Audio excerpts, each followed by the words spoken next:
Vous savez, parfois la vie nous surprend dans les moments les plus ordinaires, quand on ne s'y attend absolument pas. C'est exactement ce qui m'est arrivé un après-midi tranquille dans ma cuisine.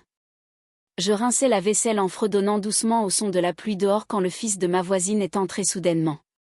Ce qui a suivi a changé ma façon de me voir moi-même, et la façon dont je voyais ce garçon discret à accent grave côté. Mais avant de tout vous raconter, laissez-moi vous expliquer le contexte. Ça m'aide vraiment à poser les choses. Bon, maintenant, laissez-moi vous raconter ce qui s'est passé ce jour-là. La pluie avait commencé tôt, une pluie douce et régulière, de celle qui donne à toute une odeur de propre et de terre vive. La fenêtre de ma cuisine donnait sur le jardin où les gouttes s'accumulaient sur les feuilles comme de minuscules perles de verre.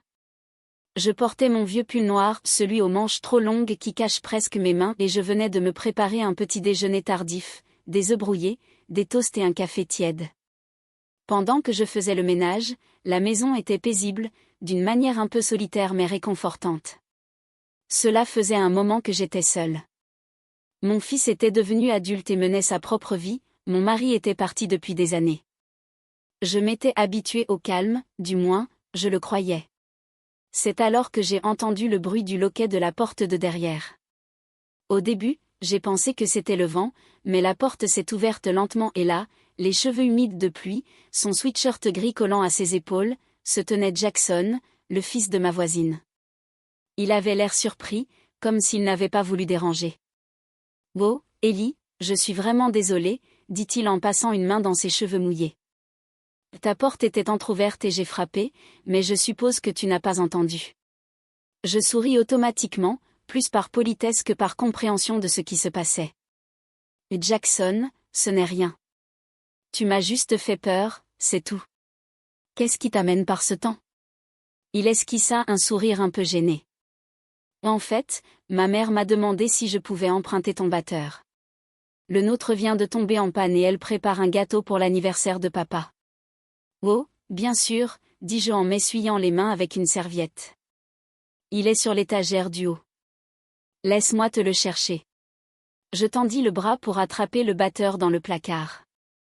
Je le sentais debout, à quelques pas derrière moi, le léger bruit de ses chaussures sur le carrelage. La pluie tambourinait rythmiquement contre la fenêtre. Quand je me retournai, il me regardait avec cette attention polie que les jeunes ont quand ils ne savent pas trop comment se comporter avec les plus âgés. Mais il y avait aussi autre chose, quelque chose de plus discret, de non dit. Il me remercia, ses doigts effleurèrent brièvement les miens tandis qu'il prenait le mixeur. Ce n'était pas intentionnel, mais, pour une raison inconnue, ce petit contact me parut étrangement significatif.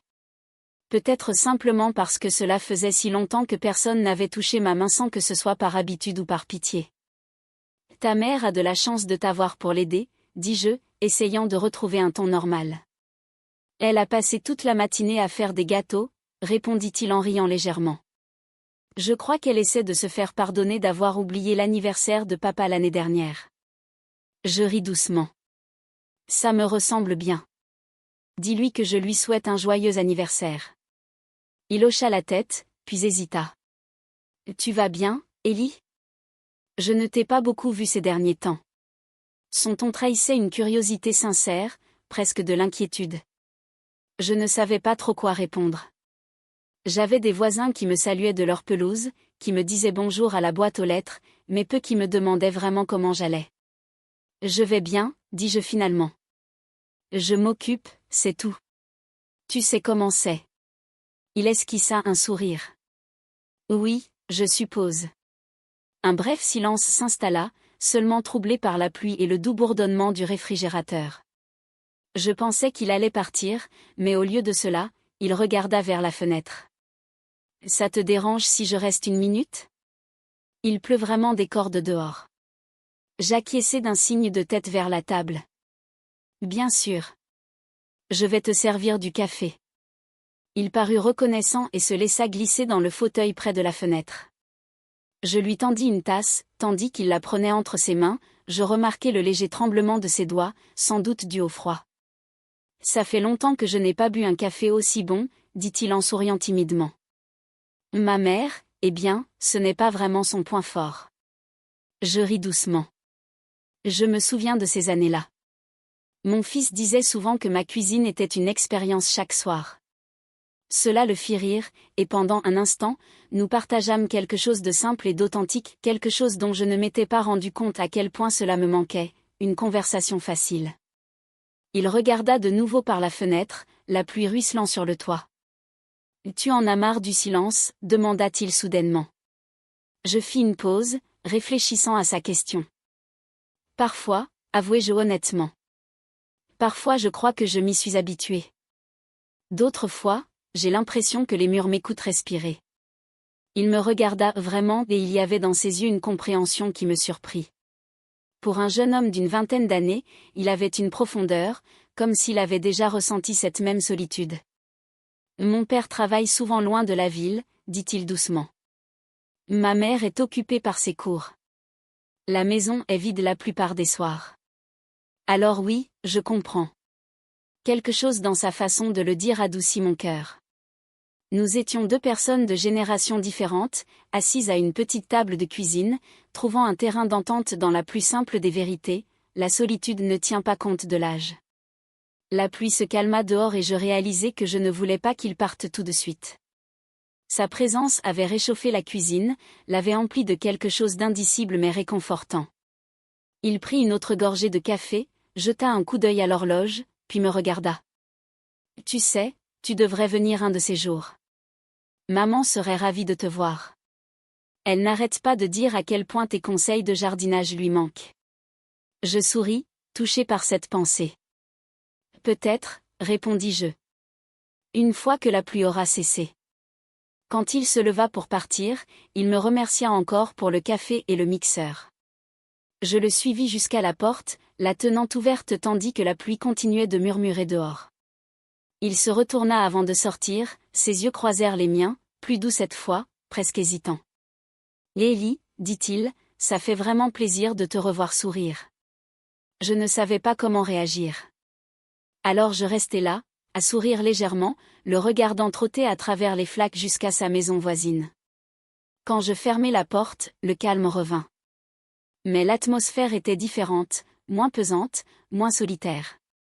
Je retournai à l'évier, faisant couler l'eau bien que la vaisselle soit déjà propre. Mon reflet dans la fenêtre semblait pensif, presque plus jeune d'une certaine façon. Peut-être était-ce la lumière, ou peut-être était-ce que la vie peut encore nous surprendre, même quand on pense que toutes les surprises sont derrière nous. Je ne savais pas alors que ce n'était pas la dernière fois que Jackson franchirait cette porte. Ce moment dans la cuisine n'était que le début.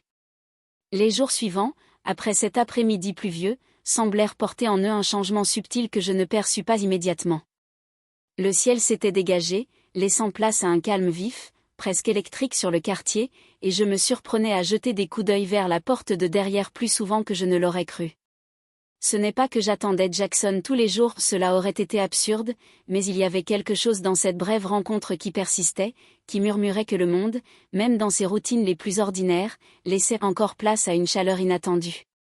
Une semaine plus tard, j'étais en train de préparer le déjeuner, je coupais des légumes pour une simple salade, quand j'entendis le bruit familier du portail arrière qui grinçait.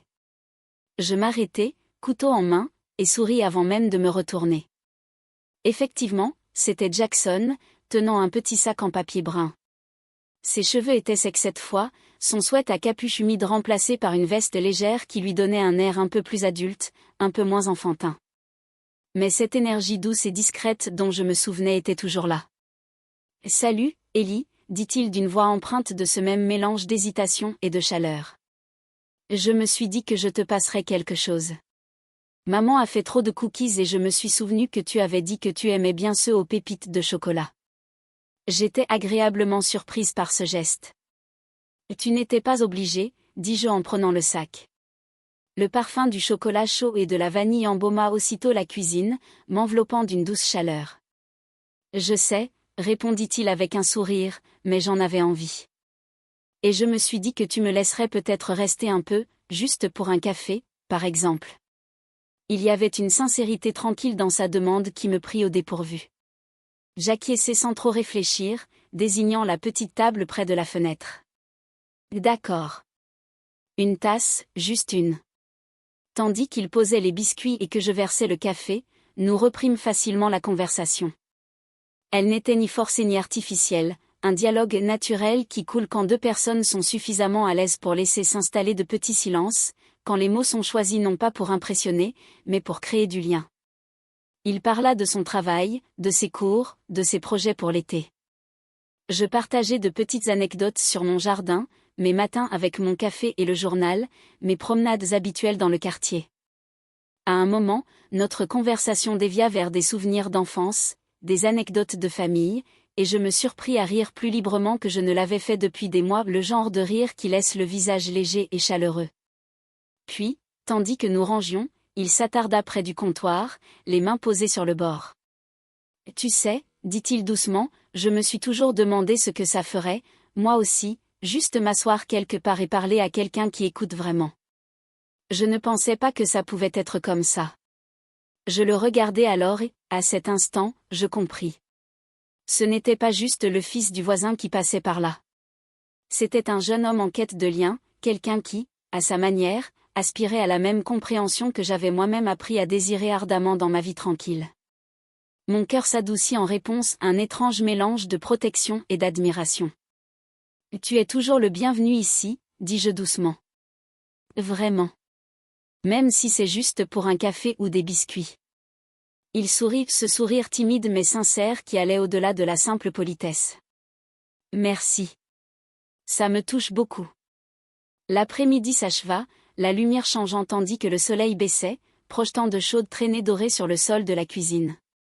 Nous restâmes là, dans cette douce bulle silencieuse de compagnonnage, jusqu'à ce que le ciel prenne le bleu tendre du début de soirée. Finalement, il se leva, mais il y eut une hésitation dans son mouvement, une pause qui fit s'accélérer mon pouls sans raison apparente. « Ellie, dit-il d'un ton plus doux, presque respectueux, j'aime vraiment venir ici. J'espère que ça ne paraît pas étrange. » Je secouai la tête en souriant, le cœur inattendument empli de joie. « Non, pas du tout. J'aime aussi. Tu apportes une sorte de lumière à cette maison. » Il rit doucement, presque gêné, mais il y avait une chaleur indéniable dans ses yeux lorsqu'il hocha la tête, le genre de hochement qui exprime à la fois la gratitude et une pointe d'admiration. « À bientôt, alors. » « Oui, répondis-je, pensant que ce serait bientôt. Après son départ, je m'adossai à ma chaise, la lumière déclinante projetant de longues ombres dans la cuisine. Je repensai à la façon dont sa présence avait imprégné la pièce, à l'énergie subtile mais indéniable qui persistait longtemps après son départ. Ce n'était pas simplement de la compagnie, c'était une connexion, de celle qui s'insinue silencieusement dans l'âme et rende le cœur un peu moins vide. Et dans cette douce réflexion, je compris autre chose, ce n'était pas une simple rencontre passagère. C'était le début de quelque chose que ni l'un ni l'autre n'aurions pu prédire, un lien tacite se tissant entre les mots, les regards et les silences partagés, quelque chose qui promettait de la chaleur dans une période de ma vie que j'avais longtemps cru calme et prévisible. Les jours suivants furent empreints de la même tension délicate, l'anticipation qui accompagnait l'attente de sa visite, le frisson discret de voir quelqu'un qui tenait vraiment à passer du temps avec moi. Même les petites choses du quotidien, la douce lumière du soleil filtrant par la fenêtre, l'odeur du café qui infuse, le bourdonnement du réfrigérateur semblaient plus lumineuses, plus vivantes. C'était remarquable comment une seule personne pouvait transformer l'ordinaire, comment un simple geste de gentillesse pouvait se déployer en une compréhension profonde et tacite. Je me surprenais à attendre avec impatience chaque coup à la porte, chaque sourire timide, chaque instant qui rendait ma maison silencieuse un peu plus comme un foyer. Je savais alors, au plus profond de moi, que ce lien inattendu, doux et profond était quelque chose que j'attendais sans même m'en rendre compte. Et tandis que le soleil disparaissait à l'horizon ce soir-là, je ressentis une douce excitation, une anticipation tranquille de la prochaine rencontre et un espoir discret que la vie avait encore de beaux et surprenants chapitres à écrire.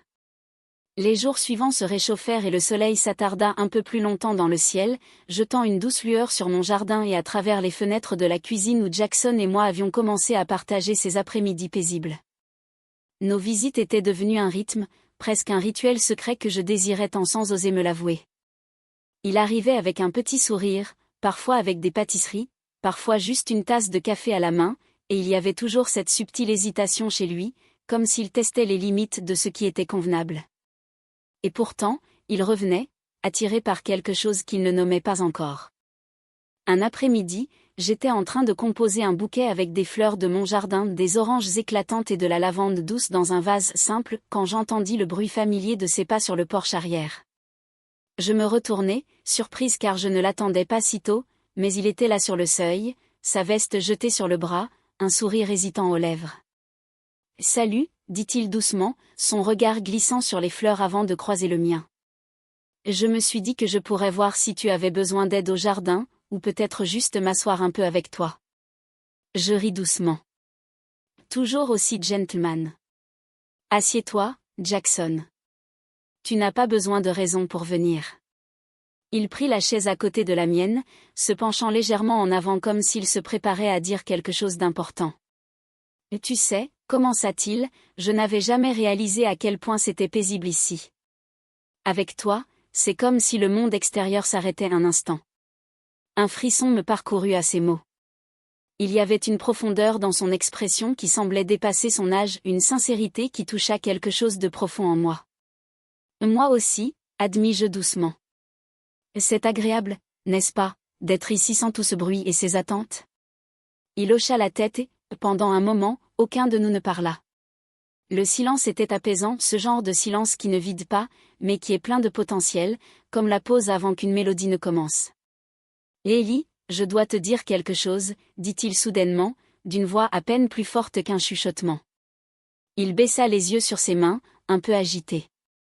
Mon cœur s'emballa non par peur, mais par anticipation, un mélange curieux de prudence et d'émotion. « Qu'y a-t-il » demandai-je doucement, me penchant légèrement en avant. Il croisa mon regard et, à cet instant, j'y vis une vulnérabilité qui rendait impossible de détourner les yeux. « J'apprécie ces visites plus que je ne devrais », avoua-t-il. « Il y a quelque chose de particulier à être ici avec toi, mais je ne veux pas te mettre mal à l'aise ni franchir une limite. » La confession plana dans l'air, fragile et tendre. Je pris une profonde inspiration, essayant de calmer le flot d'émotions qui tourbillonnait en moi.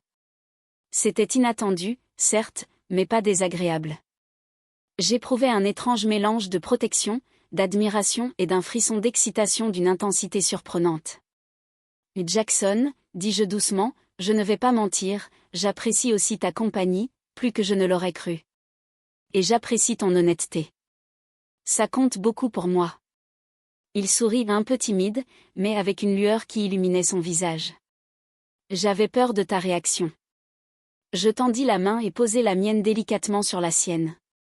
Le contact fut léger, rassurant, dans ce bref geste, il y avait une compréhension tacite. « Et tu n'as pas besoin d'avoir peur, » murmurai-je.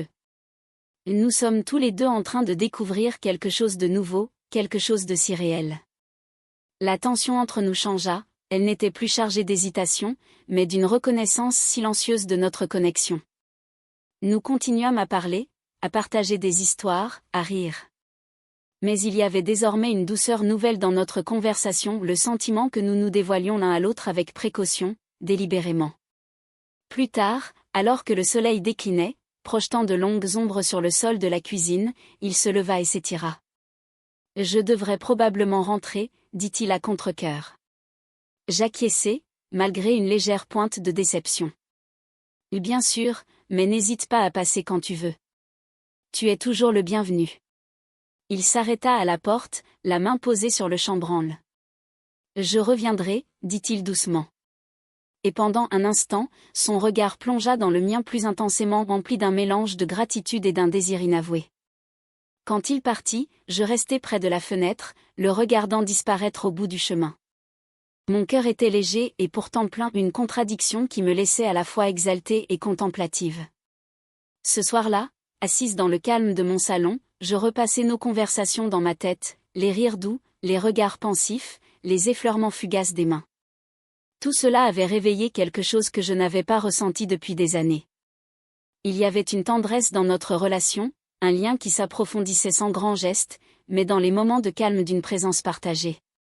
Et pourtant, je savais que le chemin à suivre exigerait de la prudence.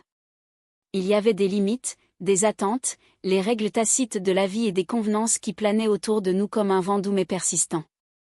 Malgré cela, je ressentais une attirance indéniable, une curiosité, un désir qui me poussait à explorer cette proximité inattendue pour voir où elle nous mènerait. Dans la solitude de cette nuit-là, alors que je fermais les stores de la cuisine et m'installais dans mon fauteuil, je me permis de savourer le frisson d'être vu, vraiment vu, par quelqu'un qui me respectait, m'admirait et peut-être même me chérissait d'une manière que je n'avais pas imaginé possible. Et tandis que le sommeil m'envahissait, je me laissais glisser avec un sentiment d'anticipation, un espoir discret que notre prochaine rencontre apporterait plus qu'une conversation et des biscuits. Qu'elle offrirait une compréhension plus profonde de nous-mêmes et de cette connexion inhabituelle et inattendue qui avait commencé à éclore entre nous. Les jours suivants furent différents, empreints d'une douce anticipation que je ne pouvais ignorer. Chaque coup frappé à la porte de derrière, chaque message inattendu de Jackson provoquait un frisson subtil qui faisait battre mon cœur comme je ne l'avais pas ressenti depuis des années. Ce n'était ni imprudent ni impulsif. C'était doux, délibéré, un lent déploiement que ni l'un ni l'autre ne précipitait. Et pourtant, sous le calme apparent, il y avait une tension, une conscience tacite que ce que nous découvrions était délicat, fragile, et exigeait respect, patience et honnêteté. C'était un après-midi choquant, ça arriva vraiment. Le soleil inondait la cuisine d'une lumière dorée, faisant scintiller le plan de travail poli et le vase de fleurs que j'avais arrangé plus tôt. J'étais en train de rincer les dernières assiettes quand le bruit familier du portail arrière résonna dans la cour. Jackson apparut, les mains glissées dans les poches de sa veste, son regard se posant furtivement sur moi avec ce mélange de timidité et d'intensité que j'avais appris à tant apprécier. « Salut », dit-il doucement en entrant. Il y avait une hésitation chez lui qui me fit marquer un instant, je sentis que cette journée serait peut-être différente. « Salut », répondis-je en souriant, bien que mon cœur se soit emballé un peu plus vite. « Entre. Tu veux un thé glacé ? Il fait chaud dehors. » Il hocha la tête. Je nous servis un verre et le posai sur la table tandis qu'il s'asseyait. Un silence régnait dans la cuisine, une quiétude presque palpable, comme si la pièce elle-même pressentait un changement. Nous parlâmes comme toujours des petites choses, du travail, des voisins, du changement des saisons. Mais il y avait une douceur, une subtilité dans notre conversation qui rendait l'air entre nous presque tangible. À un moment, il se pencha légèrement vers moi, ses doigts effleurèrent les miens alors qu'il prenait son verre. Le contact était accidentel, et pourtant suffisamment délibéré pour me faire frissonner. Un délicieux mélange d'anticipation et de prudence. « J'aime être ici », dit-il doucement, son regard plus fixe que je ne l'aurais cru. J'avalai sa phrase, qui résonna profondément en moi. « Moi aussi », admis-je. Son regard s'adoucit. Pendant un instant, nous nous regardâmes simplement, laissant les non-dits planer dans l'air. Il y avait de la confiance, une compréhension mutuelle, une conscience partagée de la ligne délicate sur laquelle nous marchions. Puis, lentement, avec hésitation, il prit ma main. Ses doigts s'entrelacèrent aux miens, doux, intentionnés. Je ne me dégageai pas. Au contraire, je sentis une chaleur se répandre en moi, un profond sentiment de connexion qui dépassait les mots. Dans ce contact, il y avait du respect, de l'admiration et une reconnaissance silencieuse des émotions que nous ressentions tous les deux, mais que nous n'avions pas encore pleinement exprimées. Nous parlâmes pendant des heures, l'après-midi s'étira jusqu'au soir, partageant des histoires, des rires, des souvenirs et des réflexions. Chaque regard, chaque contact, chaque silence entre les mots semblait amplifié, empli d'une profondeur et d'une intensité inattendues. Et pourtant, il n'y avait ni précipitation ni pression, juste la joie simple et profonde d'être vu et compris. Alors que le soleil déclinait, baignant la cuisine de teintes ambrées et rosées, il se leva enfin, se penchant légèrement au-dessus de moi avant de lâcher ma main. « Je devrais rentrer », dit-il doucement, bien que ni l'un ni l'autre ne semblions prêts à voir ce moment s'achever. Je répondis avec un sourire doux amer.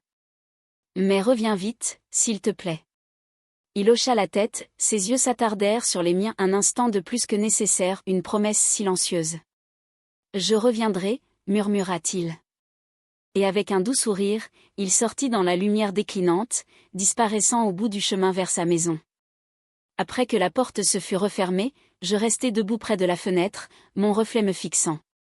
Mon cœur était léger et pourtant plein, exalté et pourtant calme. J'ai repensé à la lenteur et à la délicatesse avec lesquelles notre relation s'était tissée, au respect et à la compréhension qui s'était développée au fil des moments de calme. Ce n'était pas une folle passion, ni une histoire impulsive ou téméraire. C'était quelque chose de plus profond, de plus riche, un lien bâti sur des moments partagés, une affection sincère et une vérité émotionnelle. Ce soir-là, assise dans mon fauteuil préféré, une tasse de thé à la main, je réfléchis à tout ce qui avait changé en quelques semaines seulement. La cuisine, autrefois un lieu de routine silencieuse, était devenue un espace de chaleur, de rire et d'une connexion subtile. Les visites de Jackson avaient éclairé des aspects de ma vie que je ne soupçonnais pas. Et en retour, j'avais découvert chez lui une facette prévenante, bienveillante et d'une tendresse inattendue. J'ai compris que la vie, même dans ses moments les plus calmes, réservait encore des surprises qu'elle pouvait offrir du lien et une découverte émotionnelle dans les endroits les plus ordinaires, un après-midi dans la cuisine, une tasse de café, le doux frôlement des mains par-dessus une table. Et plus que tout, j'ai compris que cette expérience n'était pas seulement une question de camaraderie. Il s'agissait de croissance, de confiance et du courage de laisser entrer quelqu'un dans sa vie, même quand le monde vous a appris à garder votre cœur protégé. Dans les jours et les semaines qui suivirent, notre lien s'approfondit non par de grands gestes ou des déclarations dramatiques, mais par de petits moments significatifs, des rires partagés, des conversations réfléchies, une compréhension silencieuse et la tendre reconnaissance d'un respect mutuel. C'était une relation qui respectait nos limites, célébrait notre connexion et nous permettait à tous deux d'explorer une émotion profonde, à la fois exaltante et rassurante. Et dans le calme de ma maison, sous le ciel nocturne qui s'étendait à perte de vue, je ressentis une douce gratitude pour l'inattendu, pour les tendres surprises et pour la façon dont une personne, par sa présence discrète et respectueuse, pouvait illuminer une vie d'une manière profondément émouvante, profondément touchante et inoubliable.